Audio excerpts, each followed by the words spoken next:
I became fascinated with learning about how plants, natural foods can reverse and treat so many chronic illnesses and diseases.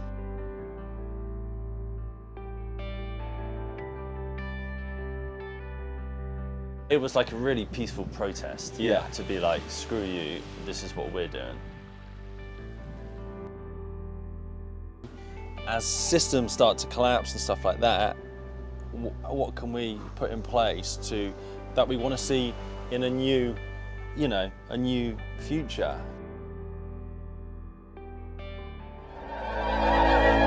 This is a solutions event. This is what's happening. After 5 successful events in North America, the Freedom Cell Network is partnering with Free Humanity to bring the People's Reset to Bath, UK. The technocrats at the United Nations and the World Economic Forum are now hosting the Summit of the Future in New York City in September 2024. Join us in September for the People's Reset UK, our summit for our future. Over 3 days, we will gather in community, celebrating our victories and successes, whilst continuing to highlight solutions under 5 holistic themes. Liberate your mind, body, and spirit. Permaculture and food independence. Building parallel networks. Empowering technology. And building free and conscious communities. 24 top-notch speakers, including Neil Oliver, Charles Dowding, Dan Astin-Gregory, Nigel Howlett, John and Rebecca Bush, and many more. We'll also be hosting the People's Reset concert featuring international artist Dub FX, as well as Presence, 33, and more talented performers to come. Join us for the People's Reset UK. Visit thegreaterreset.org to learn more and to get your ticket today. Greetings and welcome to the latest episode of our podcast. You can see that we're not in our normal studio environment today. We're down at Southbourne Beach, Sobo Beach as it is affectionately known. And I'm delighted to be joined by my dear friends Nick and Rich Stone. And if you hadn't noticed by now, they are twin brothers, but they are a great example of how every crisis contains an opportunity, as the ancient Chinese proverb supposedly goes. Together they watched the breakdown in the supply chains during the COVID crisis and realized that our food supply, and thus our very survival, was far more vulnerable than any of us may have realized. They set their minds to do something about it and launched an exploration that led them into a whole new world of knowledge focused on food independence, holistic well-being, ethical business, and community engagement and resilience. It was out of this deep exploration that they created the Nourish community, a community-based, not-for-profit, organic food garden for the people, by the people, based just outside of Bournemouth. They grow and donate food and educate people about food independence through reconnecting to natural processes that many of us have lost touch with. Based right here on my home turf, I'm very pleased that we could come down here this beautiful morning. We've had a dip in the water this morning. We have the pleasure of doing this almost every Friday morning. It's a little warmer today than it normally is, which is beautiful. So we're here to talk about how we can grow our own food, transform our own well-being, and also impact our local community. So Rich, Nick, it's great to have you both here with me this morning at the beach. Hey, awesome, Dan. Yeah, it's great to be here with you as well. Thanks so much for having us on. And It's perfect. Today is such a great day to be doing this. to do it here where we've started so much of our connection and friendship and talks about life and everything. It's brilliant. Let's do It's it. become a staple part of my weekly routine that I value deeply. So good, hey? Really pleased that we can do our first recording together down here. Now, obviously in the intro I explained a little bit about your origin story and what happened, but tell us, what was it that called you to start this journey into Nourish, what's become Nourish Community? What was it that took you down the path? Was there a catalyst? Was there an inciting moment? How did this all come about for you? You want to take this one? Yeah, I think so. You start and I'll flow in. Yeah, great question. So there were a couple of things going on in my life at the time. I was learning more about the financial system, and before every major collapse, you can see hyperinflation and food shortages and just all of that.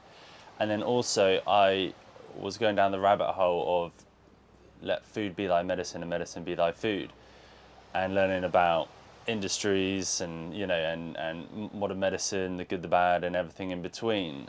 and I became fascinated with learning about how plants, natural foods can reverse and treat so many chronic illnesses and diseases.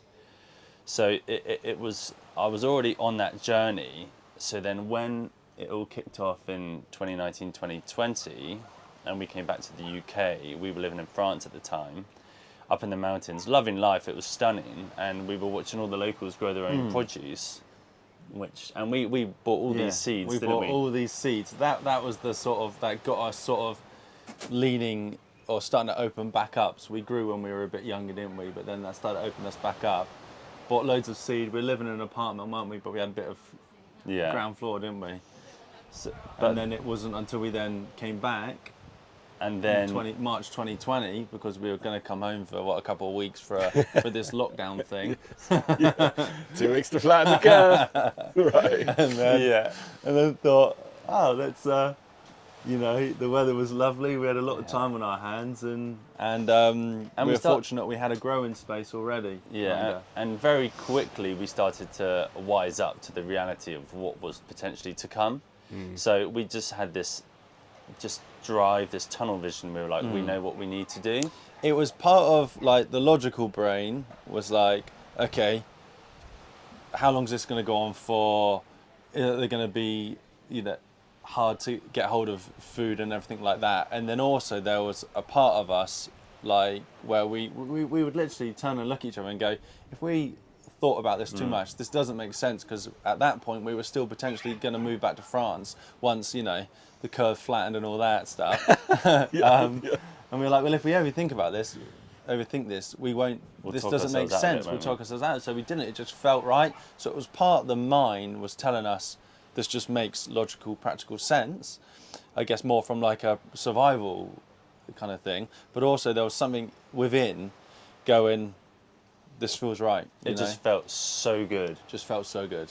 Yeah. And I was saying recently that during that period of time where unfortunately a lot of people were struggling, very stressed, anxious, I was probably the most chilled out, relaxed, happiest I have been in for a long years. time. Wow. And I was just like, we're just rolling with this. Yeah. And and also there was a friend of ours. She was going through traditional treatment for a type of cancer she was dealing with, but she was open to learning more, using other different methods, natural methods, to support her recovery. And I thought, okay, well, we're already growing all this produce that we want to make some juices and all this kind of stuff from for our own benefit. But then there's friends of ours that I know can benefit from this.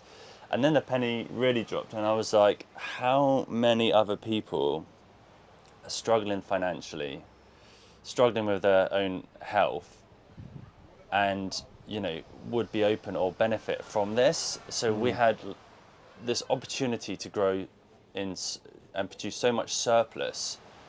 We were like, this is a no-brainer. We just need to figure out the outlets that we can, Yeah, we had time on our side. We had the space because our dad was growing a few years before. So there was one semi-working polytunnel overgrown. The other one was trashed, so that was just left alone. And there was a little bit of an overgrown out area to make an outdoor vegetable patch. So we thought, we've got time on our sides. The weather's really nice. So we just gradually started chipping away and growing some. Yeah, and it was literally like, well, why don't we just try and grow all of this in this given space and just see how it goes? And like you do, like, it then just evolved and just more momentum built. We got more interest from people. It just felt right. Do you know what I mean? And it's always felt right, hasn't it? Yeah, it's always. So what made fascinates sense. me is that you had an awareness of the situation, and I'm curious to explore, how you as twins came to that awareness in a moment. But not only did you have that awareness led to taking action. And I recall back to that first lockdown phase, and I remember we were living in Bristol at the time in an apartment, and it was an apartment that kind of backed onto this shared forecourt. And people were just literally on furlough. It was lovely weather, and they were like cracking open like champagne at midday or prosecco. Good times. Having a great time, which is wonderful for them.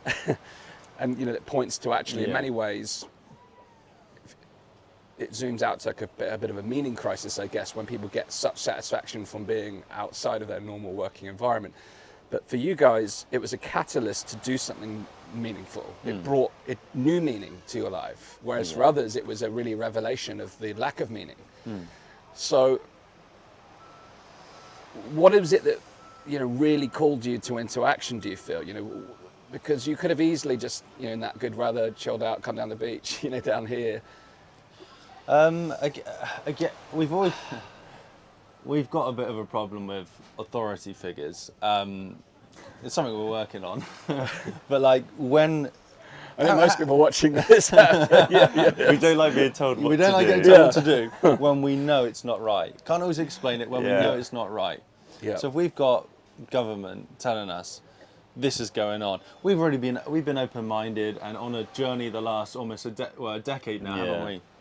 We changed our diet significantly. We were doing, we were getting more into sort of like breath work and yoga and meditation, living more of a holistic, natural way. And we've, like learning more about finance, more your field. We've always questioned things. Yes. So then when we had this going on, we were like, we knew, and we've known for some time, and people in the sort of spiritual community talk, oh yeah, there's a big shift coming, we're going to shift and we're all going to evolve, and we knew shifts were taking place already. But then when this happened, it was like, wow, this is a big part of that, and this is playing out in real time. And you always think, oh, it's going to happen like this. You have this fairy tale idea, but actually, no. Sometimes it's got to get worse before it gets good. On that basis, did it feel like a survival instinct in the first instance then? Partly, 100%. Right. Survival, and also for me, it was like you will not control us. You will not take our power away, and it was just like this really. It was just like someone constantly had their hand on my back being like, keep moving forward. It's and, like a friendly two fingers up kind of thing. Yeah, and also it was like a really peaceful protest. Yeah. To be like, screw you, this is what we're doing. Yeah. And I could vent for an hour straight about some of the driving factors behind it, but for so many reasons, It just felt right. Before even some of these rules and things came into play, our gut feeling was like, I could just see a few like chess plays ahead, and I could kind of just feel what they were going to do. Yeah. And I was like, okay, well, how can we, what's in our control right now? Let's do it and see where it takes us. Yes. And whenever we have made like decisions and done stuff with Nourish, and it feels good, it always works out really well. So I think deep down we know that we're on a journey, and it's always gonna, if it's meant to be, it's always gonna work out. Yeah. Well, we're 4 years on now, so I would imagine your motivations have changed. We've gone away from that moving away from energy, giving two fingers up to the government, to now enduring. So what's driving you now? Would you say? We made a Are you going to say about the... so 2020... 2020, it was like a sort of... middle fingers up kind of thing. Yeah. And then, attack sort of thing.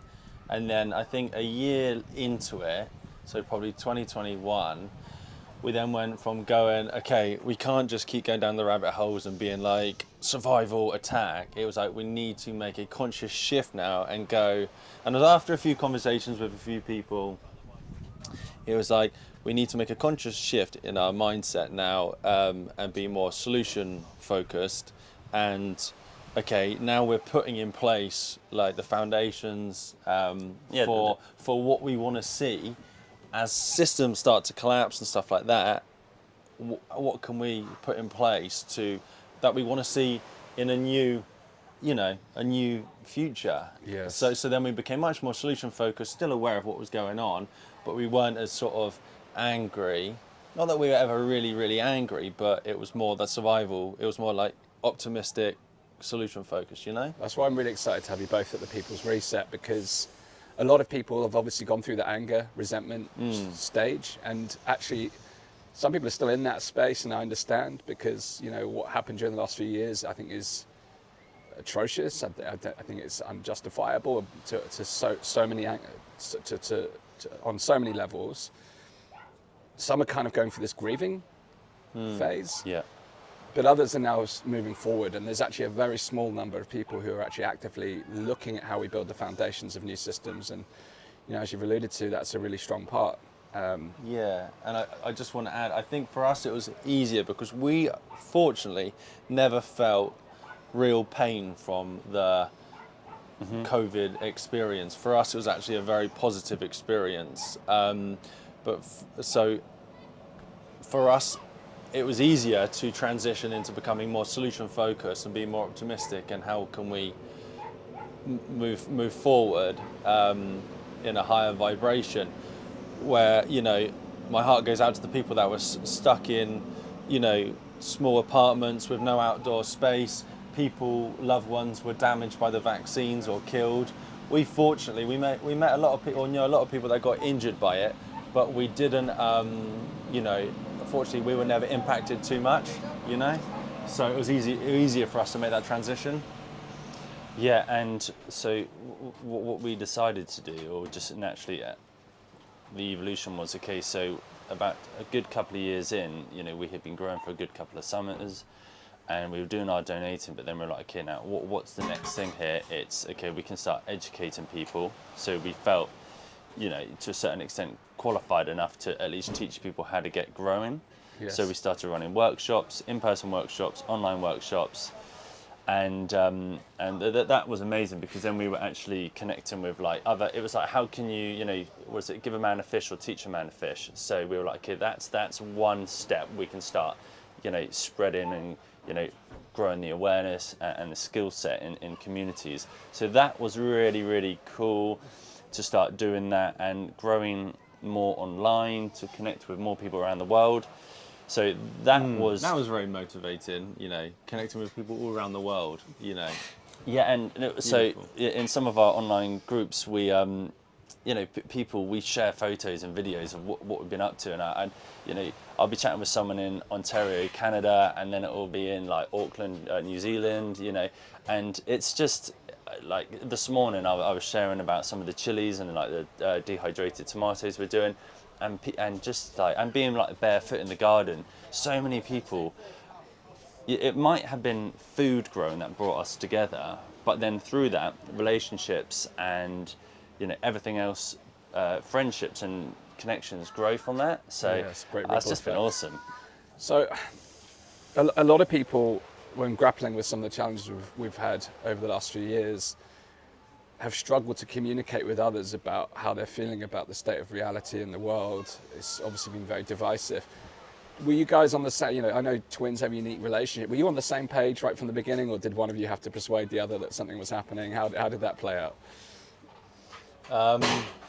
Yeah, we were on a very similar. Well, we've always been on a very. Fortunately, we've always been on a very similar page with pretty much everything. We are very in tune set of twins, brothers. Yeah, I think I forget, because right at the start, in 2019 and for an early bit of 2020, I was like, oh, okay, maybe there's some sort of thing going on in the world, and it's getting closer and more serious. Then when we came back to England, initially I was like, oh, okay, and then I watched literally one or two documentaries, interviews, and it was like a switch went. I was like, Yeah. of course, it was, and whether it was you that then, I mean, or me you, it was within. But if we go back before it all kicked off, 2019, 2020, I had been learning more about the financial system, central banking, and Pharma. Yeah, big pharma and stuff like this. So initially I didn't connect the dots, but then all of a sudden the penny dropped and all the dots connected like that. Yeah, very and I quickly. just went, oh, it's the same people, just a new narrative, Yeah. a new story. And It I was happened like, very quickly. and then I was like, oh, it makes complete sense. And then all of a sudden, it became very easy to kind of see the dots before they appeared, and could see the direction we were going. And I just knew that food shortages were coming. And yeah, we started in 2020, but we're now 2024, and we're really starting to feel that more and more now. Yeah. So yeah, I mean, there were just so many reasons behind that, but we were always aligned right from the start. I mean, we have always been incredibly aligned throughout our life. We are on slightly different, we've got our own little subsections now. Yeah. Great, We're shooting for the same end goal, but we kind of go about it slightly same, but kind of Same, different. but different. Yeah. That's our same, but different. Yes. Now, you were lucky in a way that you had space, land, and some existing, the polytunnels. Not everyone wakes up in 2020 with a polytunnel in their garden, Yeah, so you did we're have very some fortunate. advantage there. And did you say you had the seeds from France? Did you buy them? Had you already got? Or did Yeah, we brought That's a load incredible. back with us, didn't we? Yeah, but did we? Oh, actually, we didn't really use them though, Oh, okay. because they were just But like. we've still got them. I don't want Wow. to throw them away because they've all got like French writing on and stuff. So Oh, it's kind of wow. like quite sentimental. kind of symbolic? But Yeah, but yeah. going back to your point, it's such a valid point. There is one of the questions we used to get was, I love what you guys are doing. I would love to be able to do what you're doing, but I just don't have the space. And we got that question so many times, or that statement so many times. Nick and I were like, okay, we need to solve this problem here. And then that sent us on this journey of how to grow a lot of food in a small space. Yes. And then we started a workshop, how to grow a lot of food in a small space. Amazing. And that was so exciting because all of a sudden we learned these different processes for people, and we always say, you can apply this, if you have a small area, but then like we use those same growing techniques because you can scale it up. But it was such a fun feature to Exercise, yeah. exercise to actually challenge us, but then also to create a solution for people who literally have, say you have like a small square foot area. It's amazing what you can grow in a square foot if you know the type of plants to grow, when to grow them, and at which times you can rotate. So yeah, it was just, there really is an art and a science to food growing, and we're still very much figuring that out. Mm-hmm. That's amazing. I know you'll be sharing some of those steps. You're both speaking at the People's Reset. You're offering some workshops as well, so people can get an immersive experience of that type of workshop. If you join us, you can just go to the greaterreset.org and grab your tickets. But on that point, going from concept to starting, what was the first thing that you planned? Obviously, you probably had to do some. It sounded like you had to tidy some things up a little bit to get started. But what was the first piece of produce that materialised? What was the first thing you planted? And was the first thing you planted the first thing that grew? This is your one. Talk about like steep learning curve or what? It's a great example. It's so funny. Like talk about from whatever. I This think should it give was people hope. actually the very first thing was my mum was like, I'm just gonna go to the garden centre. Do you want to come and maybe do you want to grow a couple of veggies or something like that? This is the first couple of weeks of lockdown. And I was like, yeah, I'll start growing them for you, and then we'll be off to back to France. And I went with our little niece, Hallie Boo. We went there, I forget exactly, it was a few flowers, your bog standard, some flowers and some veggies. Broccolis was one of them. And I was like, this just shows how like novice we were, or I was at least. I was like, oh yeah, so I've got a plant. I didn't bother looking too much at the packet. I planted. I thought, see, if you look at like a head of broccoli, you've got all the like individual like the buds, Yeah. that make the head. I was like, oh yeah, you got to plant like a few seeds at once to like create that plant. Anyway, you don't. And I planted like 200 seeds in about It was like a square meter. a square meter tray, and each seed needed probably 2 foot. What they suggest 2 foot spacing. So I planted an insane. What should have taken up multiple vegetable patches, I planted in 1 square meter. I mean, yeah. And then just grew a forest of mini broccolis. Wow. But like 5 would grow entangled together. Yeah. Wow. So then I felt bad that because you had to thin them out or else they weren't going to grow. So then we like painstakingly tried to thin them out. Wow. And it just became an insane like thing to do. It took ages. And it was the wrong type of broccoli. And it was the wrong type of broccoli. It was a right mess. And then we moved them outside. spaced them out more. Saw all these lovely butterflies flying around them. I was like, oh, that looks sweet. Not realizing there's this thing called a white cabbage butterfly, which loves like brassicas, so like broccolis, kales, Brussels sprouts, all that sort of thing.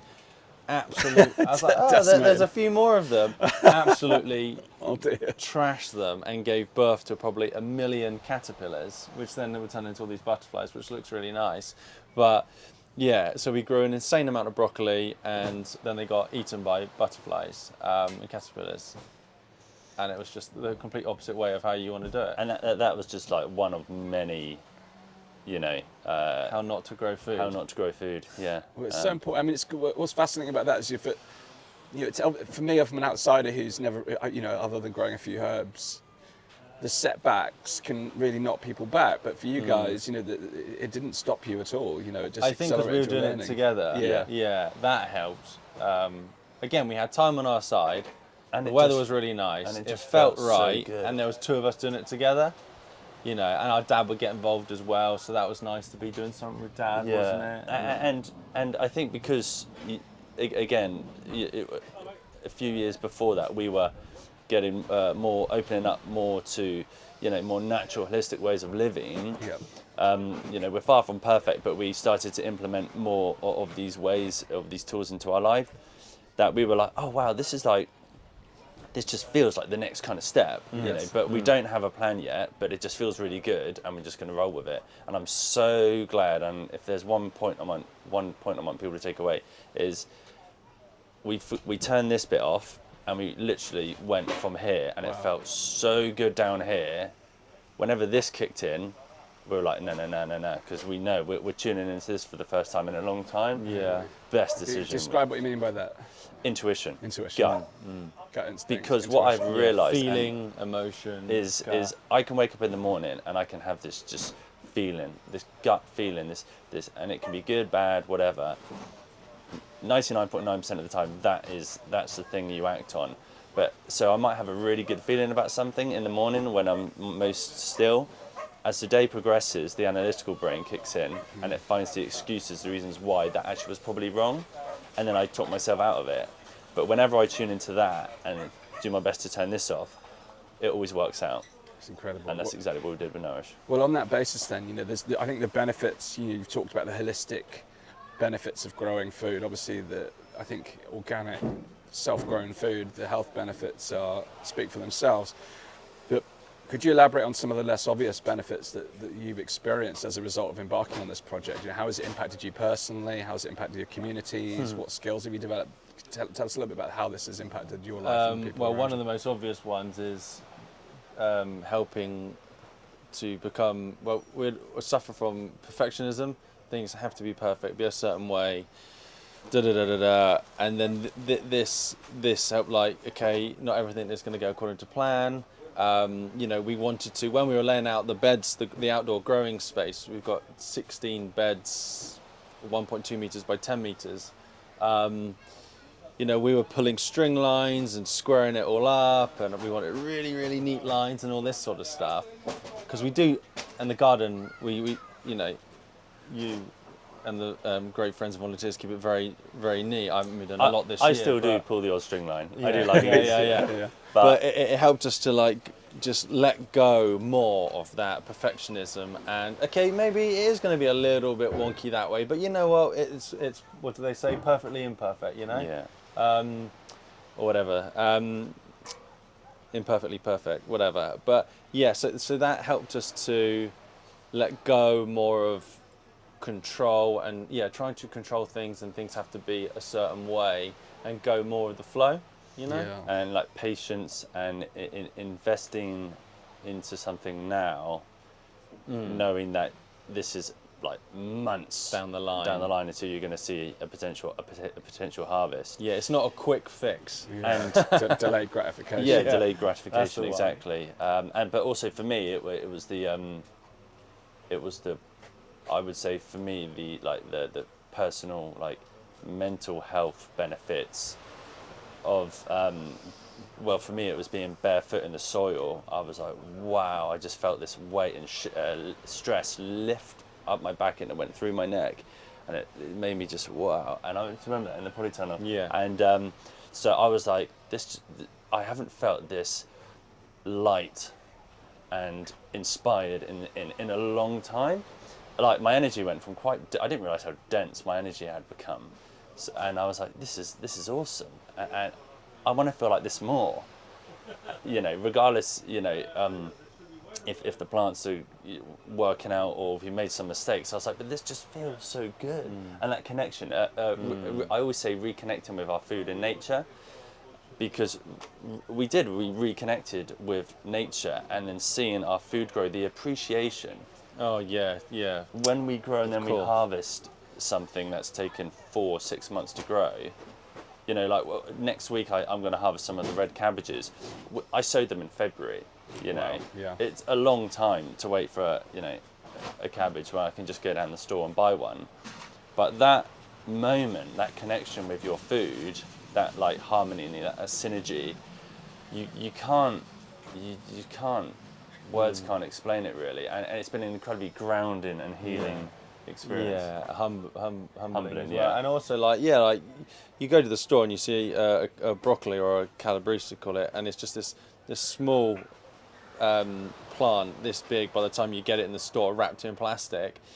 No one, well, we didn't know, and I probably speak for the majority of people, you don't realise it's a plant that can grow almost 2 feet tall on some of them by a good foot wide, at least. It's this beautiful big plant, and has all these amazing leaves, and it becomes a really quite impressive plant. And there's so much of the plant you can eat.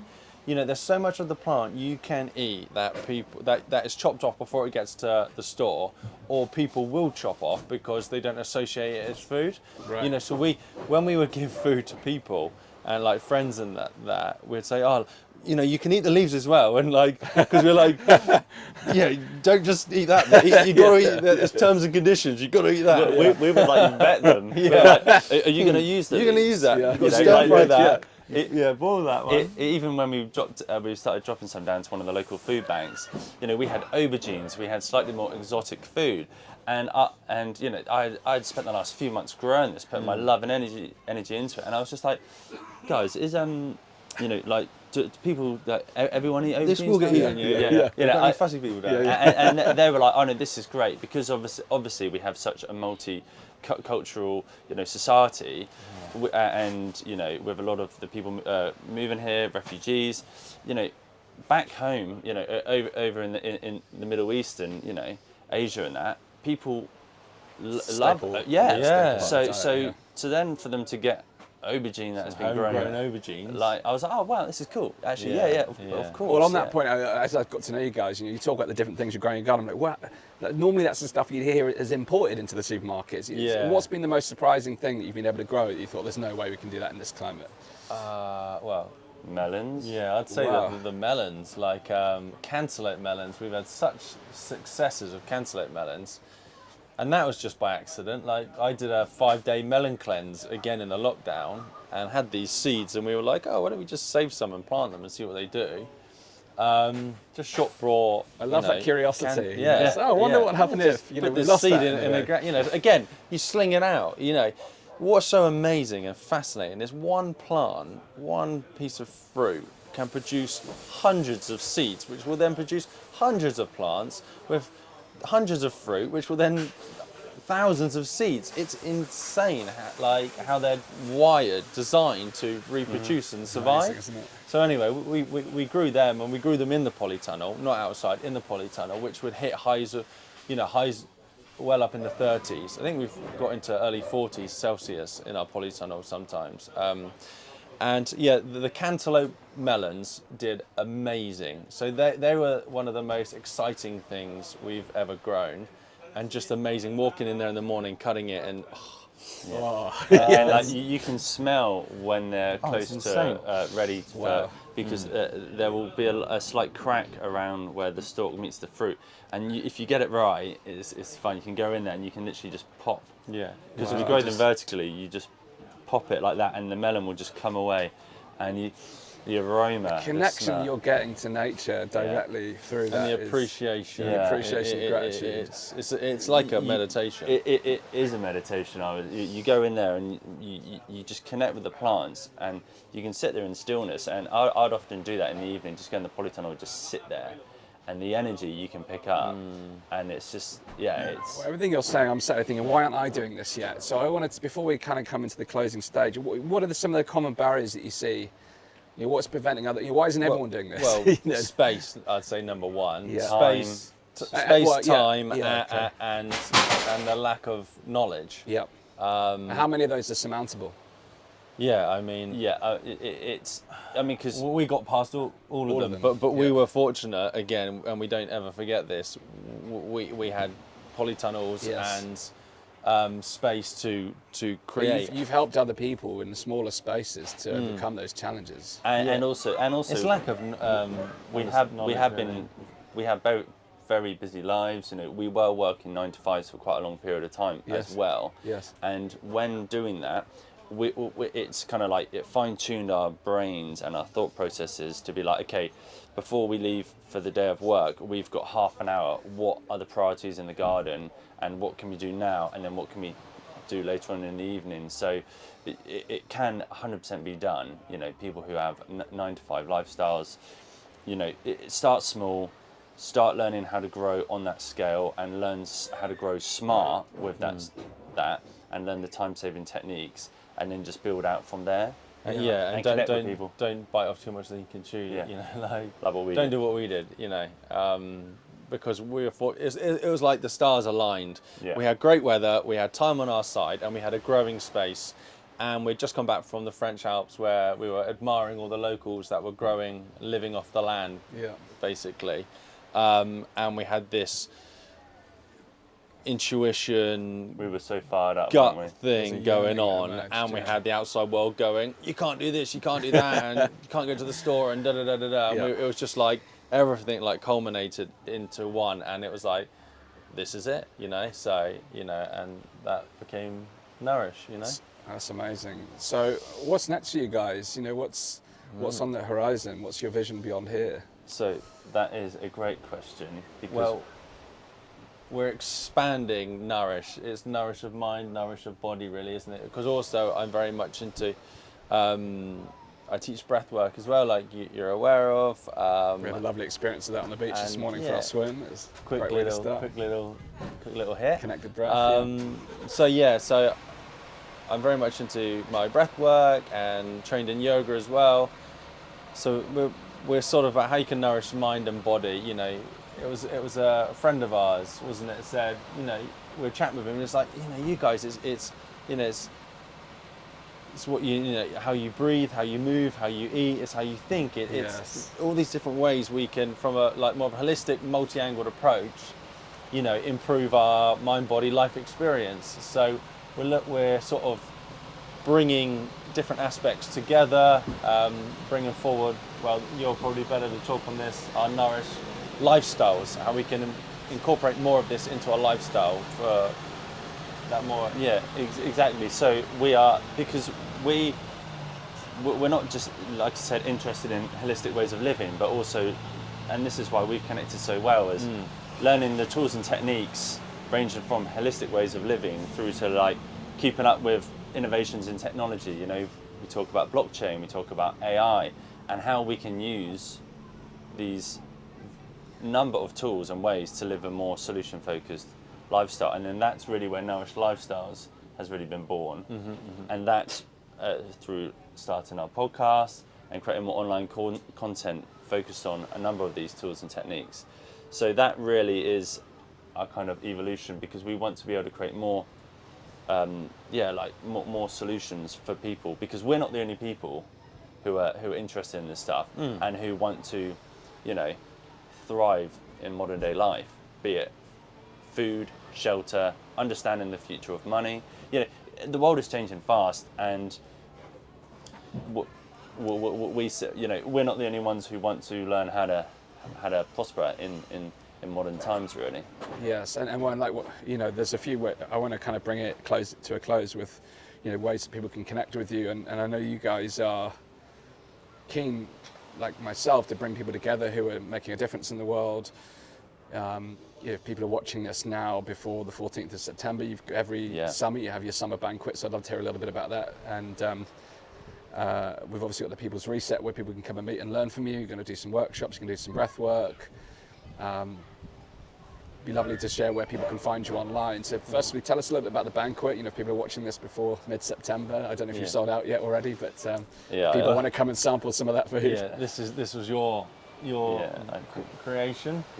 I just myself along with a chef friend last year, we just had this vision of putting on this end of summer banquet where it's basically a celebration to showcase, food growing, food independence, bringing people together, supporting the community, but also talking about real concerns and real things going on in the world, spreading that awareness, but done in a much more optimistic, solution-focused environment. Yeah. So we have speakers, like Dan, you're going to be there again this year. Thank you. Yeah. We've got Charles Dowding joining us, which is going to be amazing because he was very influential in teaching us how to grow. Also at the People's Reset. Yeah, I know. It's going to be great. Good little team going on. Great guy. So we'll have about 70 people come to the garden. We have chefs cook, from the majority of the produce from the garden. And last year was such fun. This is our second year. So we've got that on Saturday, the 14th of September. We have pretty much sold out. Yeah. But, we'll have some content based online. Yes. And then from that, after the banquet, we're then down at the People's Reset with you. Yeah, Bath. Yeah. And then can people come and visit the community garden? Is there ways that people can get involved? Yeah, I mean, there's... It's always best to get in touch with us online through Yes. our Facebook, Instagram. We've got a new YouTube channel. So we have got a number of ways you can connect with us. We have the Facebook food growing group where you can really get more interactive. Awesome. You can email us. There are a number of ways. But on Instagram it's nourish.community. On Facebook it's nourish community. But yeah, we can share those. Yeah, we'll put the links in the you. description wherever you're watching or listening to this. Rich, Nick, it's been amazing to be here with you this morning. Our first outdoor experience. Yeah. We had some deliveries arrive as we're going. I don't know if you've been able to hear that on the camera. And of course, please do follow their work online. And if you're inspired by what you hear today, please consider coming to join us at the People's Reset, where not only we hear from Rich and Nick, but we've got 24 solution-focused speakers who've all taken inspiration for the times that we're in. And may have been part of the resistance in terms of pushing back on some of the things that have happened, but actually have gone beyond that into now moving forward into how do we start to create change and doing some of the great work that you've heard about here today. So you can go to thegreaterreset.org and find out more about the event and get your tickets. Please do follow the guys at Nourish and hit the share button. Make sure other people can hear about this inspiring story. And thanks again, gents, for an amazing session with us today. Thanks for having us. Thank you, Dan. It's been amazing. Loved it. So good to be here. Perfect day to do the first one on. Absolutely. This is a solutions event. This is what's happening. After 5 successful events in North America, the Freedom Cell Network is partnering with Free Humanity to bring the People's Reset to Bath, UK. The technocrats at the United Nations and the World Economic Forum are now hosting the Summit of the Future in New York City in September 2024. Join us in September for the People's Reset UK, our summit for our future. Over 3 days, we will gather in community, celebrating our victories and successes, whilst continuing to highlight solutions under 5 holistic themes. Liberate your mind, body, and spirit. Permaculture and food independence. Building parallel networks. Empowering technology. And building free and conscious communities. 24 top-notch speakers, including Neil Oliver, Charles Dowding, Dan Astin-Gregory, Nigel Hallett, John and Rebecca Bush, and many more. We'll also be hosting the People's Reset concert featuring international artist Dub FX, as well as Presence, 33, and more talented performers to come. Join us for the People's Reset UK. Visit thegreaterreset.org to learn more and to get your ticket today.